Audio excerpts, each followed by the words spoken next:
아는 것으로부터의 자유. 11번째 이야기. 있는 그대로 바라보기. 관찰자나 관찰되는 것이 모두 침묵 상태에 있을 때 그 침묵 속에는 전혀 다른 아름다움이 있다. 거기엔 자연도 관찰자도 없다. 있는 것은 완전히 고독한 마음 상태뿐이다. 그것은 고립이 아닌 고요 속의 고독이며 그 고요가 아름다움이다. 지금까지 우리는 사랑의 본질을 물어왔고 이제 중요한 대목에 이르렀다는 생각이 든다. 말하자면 그 문제에 대한 더 철저한 천착과 더 큰 인식이 필요한 지점에 이르렀다는 얘기이다. 우리는 대부분의 사람에게 사랑이 위안, 안전, 여생 동안 계속적인 감정적 만족을 주는 보장 등을 의미한다는 것을 알았다. 그런데 나 같은 사람이 와서 그게 정말 사랑인가 하고 물으면서 자신의 내면을 들여다보라고 요구하면 당신은 그것이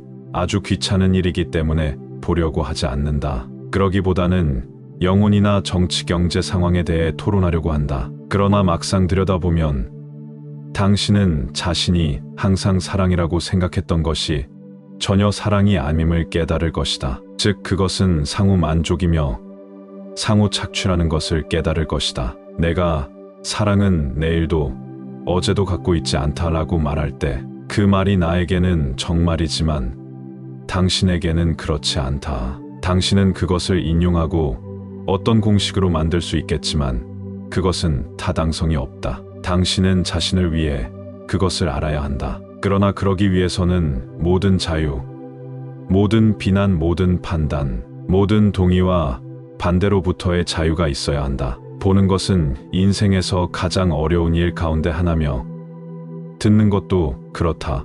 보는 것과 듣는 것은 같은 것이다. 만일 당신의 눈이 근심 걱정으로 가득 차 있다면 당신은 황혼의 아름다움을 볼 수 없다. 우리들 대부분은 자연과의 접촉을 잃었다. 문명은 점점 대도시를 향해 가고 있다. 우리는 점점 더 도시인이 되어가고 있고 밀집한 아파트에서 살고 있으며 저녁 하늘이나 아침 하늘을 바라볼 공간조차도 거의 없다. 따라서 우리는 상당한 아름다움과의 접촉을 잃고 있다. 우리가 해 뜨는 거나 해지는 것, 달빛 또는 물 위에 빛의 반사를 얼마나 보지 못하며 살고 있는가에 대해 당신은 주목해 본 적이 있는가? 자연과 접촉을 하지 않게 되면 우리는 자연이 지적 능력을 발전시키게 된다. 수많은 책을 읽고 수많은 미술관과 연주회를 가고 텔레비전을 보며 그 밖에 여러 가지 오락을 즐긴다. 우리는 끊임없이 다른 사람의 생각을 인용하고 예술에 관해 많은 생각과 말을 한다. 왜 우리는 예술에 그다지도 의존하는 것일까? 그것은 도피의 한 형태이자 자극의 한 형태인가? 만일 당신이 자연과 직접 접촉한다면 나는 새를 보고 하늘의 모든 아름다움을 보고 언덕 위의 그림자들을 보거나 다른 사람의 얼굴에서 아름다움을 본다면 당신은 어떤 그림을 보기 위해 미술관에 가고 싶을 것이라고 생각하는가? 아마도 주위의 모든 사물을 바라보는 법을 모르기 때문에 더 잘 보기 위한 자극을 얻으려고 약물에 의지하는 것이리라. 매일 아침 제자들에게 이야기를 해주던 종교 교사가 있었다. 어느 날 아침 강당에 올라가 막 얘기를 시작하려고 하는데 작은 새 한 마리가 들어와 창가에 앉더니 노래하기 시작했다. 그 새는 온 가슴을 다해 노래했다. 그러다가 노래를 그치고 날아가 버리자 선생은 말했다. 오늘 아침 설법은 이것으로 끝났습니다. 내가 보기에 우리의 가장 커다란 어려움 가운데 하나는 우리가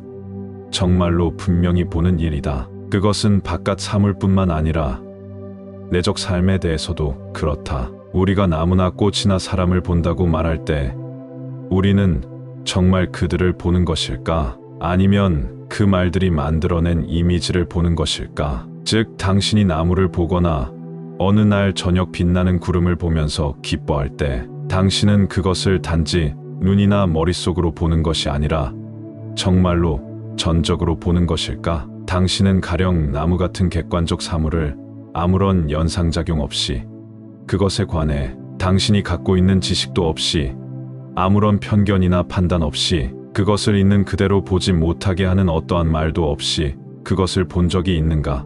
없다면 그렇게 해보라. 그리고 자신의 존재를 다해 자신의 에너지 전부를 기울여 나무를 볼 때 실제로 무슨 일이 일어나는지를 보라. 그 강렬함 속에서 당신은 관찰자가 전혀 없다는 사실을 알게 될 것이다. 즉, 오직 주의력만이 있을 뿐이다. 부주의가 있을 때 거기엔 관찰자와 관찰되는 것이 있다. 당신이 어떠한 것을 완전한 주의력을 가지고 볼 때 거기엔 개념, 공식 또는 기억이 끼어들 만한 여지가 없다. 이것은 이해를 하는데 매우 중요한 점이다. 왜냐하면 우리는 지금 매우 조심스런 연구가 필요한 어떤 것을 구명하려 하고 있기 때문이다. 완전한 자기 포기와 함께 나무나 별 또는 반짝이는 강물을 보는 마음만이 아름다움이 무엇인지를 알며 우리가 정말로 보고 있을 때 우리는 사랑의 상태에 있게 된다.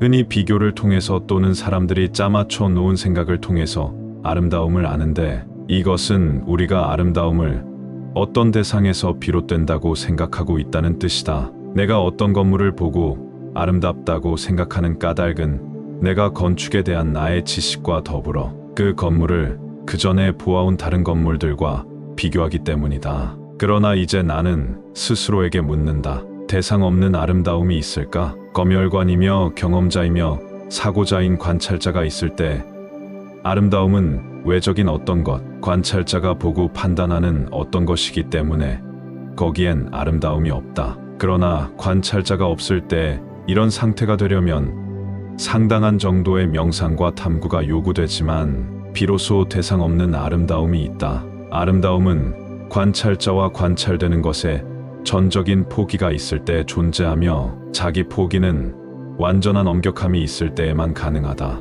이 엄격함이란 성직자의 그것처럼 가혹함, 제재, 규칙, 순종이 아니고 옷, 생각, 음식, 그리고 행위의 엄격함도 아니다. 완벽한 겸손함으로 완전히 순진하게 되는 엄격함을 말한다. 그럴 때 거기엔 성취도 없고 올라가기 위한 사다리도 없다. 즉 거기엔 첫발만이 있을 뿐이며 이 첫발이 영원한 걸음인 것이다. 가령 당신이 혼자 걷고 있거나 누구와 같이 걷고 있다가 하던 말을 멈췄다고 하자. 당신은 자연에 둘러싸여 있고 거기엔 개 짖는 소리도 차 지나가는 소리도 새가 나는 소리조차도 없다. 당신은 전혀 말이 없고 주위의 자연도 전혀 말이 없다. 관찰자나 관찰되는 것이 가같이 그런 침묵 상태에 있을 때 관찰자가 자기가 관찰한 것을 생각으로 해석하지 않을 때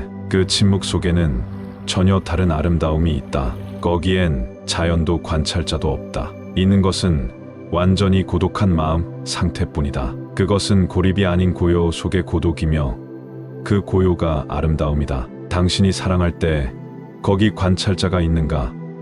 사랑이 욕망이고 쾌락일 때에만 관찰자가 있다. 욕망과 쾌락이 사랑과 결부되지 않을 때 사랑은 강렬하다. 그것은 아름다움과 마찬가지로 매일매일 완전히 새로운 어떤 것이다. 이미 말한 것처럼 그것은 어제도 내일도 없다. 아무런 선입견이나 이미지 없이 볼 때에만 우리는 삶 속의 어떤 것과 직접적인 접촉을 할 수 있다. 우리의 모든 관계는 사실 가공의 것들이다. 다시 말해 생각에 의해 형성된 이미지의 기초에 있다. 만일 내가 당신에 관한 이미지를 갖고 있고 당신은 나에 대한 이미지를 갖고 있다면 우리는 서로 있는 그대로의 우리를 전혀 보지 못한다. 우리가 보는 것은 우리가 서로에 관해 만든 이미지이며 이것은 우리로 하여금 접촉하지 못하게 하는 것으로서 우리의 관계를 그르치게 한다. 내가 당신을 안다고 말할 때 그것은 내가 어제의 당신을 알았다는 얘기다. 나는 지금의 당신을 모른다. 내가 아는 것은 당신에 대한 이미지일 따름이다. 그 이미지는 당신이 나를 찬양하거나 모욕하려고 한 말, 당신이 나에게 한 일 등으로 짜맞춰진 것이고 내가 당신에 대해 갖고 있는 모든 기억으로 짜맞춰진 것이다. 당신이 나에 대해 갖고 있는 이미지 또한 같은 방식으로 짜맞춰진 것이다. 관계를 갖는 것은 그 이미지들이며 이것으로 인해 우리는 진정한 하나가 되지 못한다. 오랫동안 같이 산 두 사람은 서로에 대한 이미지를 갖고 있는데 그것이 그들의 진정한 관계를 막는다. 만일 우리가 관계를 이해한다면 우리는 협력할 수 있지만 이미지나 상징 또는 이념적 생각들을 통해서는 협력할 수가 없다. 서로의 참된 관계를 이해할 때에만 사랑의 가능성이 있으며 우리가 이미지들을 가질 때 사랑은 사라진다. 따라서 당신이 어떻게 해서 당신의 아내, 남편, 이웃, 아이, 나라, 지도자들, 정치가들, 신들에 대한 이미지를 만들었나 하는 것을 이해하는 것이 중요한데 그것도 머릿속으로가 아니라 당신의 나날의 삶 속에서 진정으로 이해하는 것이 중요하다. 당신은 이미지들 이외에 아무것도 갖고 있지 않은 것이다. 이 이미지들이 당신과 당신이 보는 것 사이에 간격을 만들고 그 간격 속에는 갈등이 있게 된다. 그래서 우리가 지금 알아내려고 하는 것은 우리 자신의 바깥뿐만 아니라 안에서 만드는 간격, 사람들을 그들의 모든 관계에서 갈라놓는 간격으로부터 우리가 자유로울 수 있는가 하는 것이다. 그런데 당신이 어떤 문제에 쏟는 주의력, 바로 그것이 문제를 푸는 에너지다. 당신이 자신의 완전한 주의력을 기울일 때,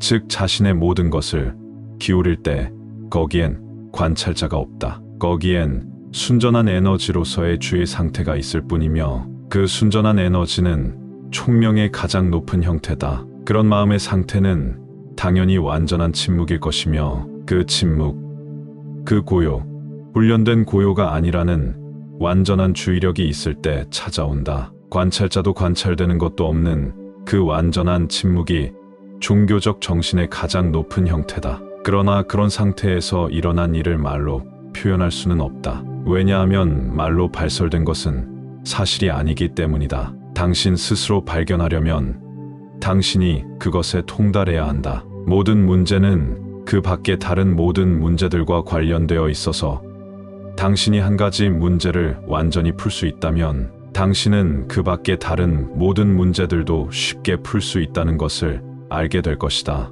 물론 심리적 문제들을 말하고 있는 것이다. 우리는 이미 어떤 문제가 시간 속에서만 존재한다는 것, 그리고 그것은 우리가 문제를 불완전하게 만나기 때문이라는 것을 알았다. 그러므로 우리는 그 문제의 본질과 구조를 알고 그것을 완전히 보아야 할 뿐만 아니라 문제가 생겨났을 때 그것을 즉각적으로 해결함으로써 그것이 우리 마음에 뿌리내리지 못하게 해야 한다. 만일 누가 어떤 문제를 안고 한 달이나 하루 또는 심지어 몇 분을 견딘다면 그것으로 인해 마음은 일그러질 것이다. 그렇다면 문제를 아무런 뒤틀림 없이 즉각적으로 만나는 일이 가능한 일일까? 즉각적으로 그것에 대해 완전히 자유로울 수 있을까? 그래서 마음속의 기억도 아무런 생채기도 남기지 않을 수 있을까? 그 기억들이란 우리가 지니고 다니는 이미지들이고 이 이미지들은 우리가 삶이라고 부르는 범상치 않은 것을 만나기 때문에 거기엔 모순과 갈등이 있게 된다. 삶은 아주 현실적인 것이며 삶은 추상이 아니다. 당신이 이미지로서 그것을 만날 때 여러 문제들이 생긴다. 이러한 시공의 간격 없이 자신과 자신이 두려워하는 것 사이의 간격 없이 모든 문제를 만날 수 있을까? 그것은 관찰자가 아무런 연속성도 갖고 있지 않을 때에만 가능한데 그 관찰자란 이미 여러 이미지들을 만들어 갖고 있는 사람이고 기억과 생각의 퇴적이며 여러 추상의 묶음이다. 당신이 하늘의 별을 바라볼 때 거기엔 하늘의 별들을 바라보고 있는 당신이 있다. 하늘은 빛나는 별들로 넘치고 서늘한 공기가 있으며 그리고 당신이 있다. 즉 관찰자이고 경험자이고 사고자이며 활동하는 심장을 갖고 있는 당신, 중심이며 공간을 만들어내는 당신이 있다. 당신은 당신과 별들 사이의 거리 공간, 당신과 아내, 남편 또는 친구 사이의 거리를 이해하지 못할 것이다. 왜냐하면 당신은 이미지 없이 무엇인가를 본 적이 없기 때문이다. 그리고 아름다움이 무엇인지 또는 사랑이 무엇인지를 당신이 모르는 데에는 이유가 있다. 당신은 그것에 관해 말하고 그것에 관해 쓰지만 드물게 완전히 자기 포기할 때를 제외하면 당신은 그것에 대해 안 적이 없을 것이다. 그것 주위에 공간을 만들어내는 중심이 있는 한, 거기엔 사랑도 아름다움도 없다. 아무 중심도 아무 주의도 없을 때 사랑이 있고, 당신이 사랑할 때 당신이 아름다움이다. 상대편의 얼굴을 볼 때 당신은 중심에서 보고 있는 것이며, 그 중심이 사람과 사람 사이에 거리를 만들어내어 우리의 삶이 이다지도 공허하고 무감각한 것이다. 당신은 사랑이나 아름다움을 경작할 수 없고 진리를 만들어낼 수도 없지만, 만일 항상 자신이 하고 있는 바를 안다면 당신은 삶을 경작할 수 있으며, 그 삶으로 인해 쾌락, 욕망, 슬픔, 완전한 고독, 인간의 권태의 본질을 알기 시작할 것이다. 그리고 그때 당신은 거리라고 불리는 것과 만나기 시작하는 것이다. 당신과 당신이 바라보는 것 사이에 거리가 있을 때 거기엔 사랑이 없다는 것을 알게 될 것이다. 그리고 아무리 당신이 세계를 개혁하려 하거나 새로운 사회 질서를 가져오려고 해도, 또는 아무리 당신이 개선에 관해 말한다고 해도 사랑이 없다면 당신은 단지 심한 괴로움만 만들어낼 것이다. 결국 모든 것은 당신에게 달려 있는 것이다. 지도자도 없고 선생도 없으며 당신에게 해야 할 일을 말해줄 사람은 아무도 없다. 당신은 이 광적으로 잔인한 세계에 홀로 서 있다. 서로의 참된 관계를 이해할 때에만 사랑이 있으며, 우리가 서로에 대한 이미지를 갖는 순간 사랑은 사라진다.